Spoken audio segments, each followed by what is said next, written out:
Hey guys! Breakfast tayo guys. Ang aking ulam guys, yummy kaayo kay dried fish and itlog.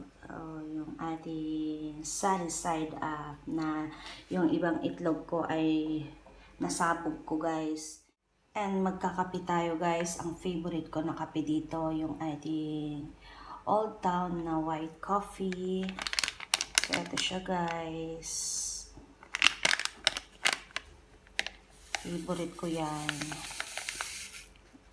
Kahit nasa Pilipinas ako, yung tita ko laging bumibili nito guys. Yun yung favorite natin na kape.